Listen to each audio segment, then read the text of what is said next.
ஈரானில் சிக்கி தவிக்கும் தமிழக மீனவர்கள் நாடு திரும்ப நடவடிக்கை எடுக்க வலியுறுத்தி முதலமைச்சர் மு.க.ஸ்டாலின் மத்திய வெளியுறவுத்துறை அமைச்சர் ஜெய்சங்கருக்கு கடிதம் எழுதியுள்ளார்.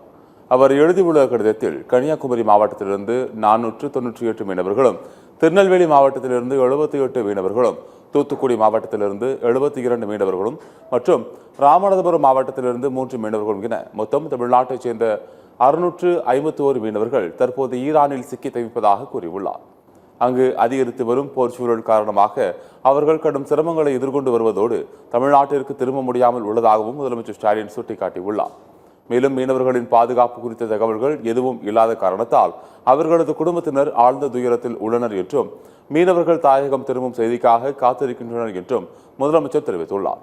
மீனவர்கள் விவகாரத்தில் மத்திய வெளியுறவு அமைச்சகத்தின் விரைவான தலையீடு பாதிக்கப்பட்ட மீனவர்களுக்கும் அவர்களது குடும்பத்தினருக்கும் மிகுந்த ஆறுதலை தரும் என்றும், ஈரானில் சிக்கி தவிக்கும் மீனவர்களுடன் தொடர்பை ஏற்படுத்தவும், அவர்களின் நலனை உறுதிப்படுத்தவும், அவர்கள் பாதுகாப்பாக இந்தியாவிற்கு திரும்புவதற்கும் தேவையான தூதரக நடவடிக்கைகளை உடனடியாக எடுக்க வேண்டும் என்றும் மத்திய அமைச்சர் ஜெய்சங்கருக்கு எழுதியுள்ள கடிதத்தில் முதலமைச்சர் ஸ்டாலின் வலியுறுத்தியுள்ளார்.